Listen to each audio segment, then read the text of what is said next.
того, с кем ты вместе. И даже если мир уходит из-под ног, и даже если вместо солнца черный смог, ты продолжаешь строить путь свой из добра.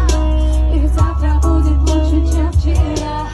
Я не брошу на полпути, не скажешь, что не могу. Как бы сложно не было, я дойду. Докажу себе, что страху вопреки. Я не брошу на полпути. Я не брошу на полпути, не скажу.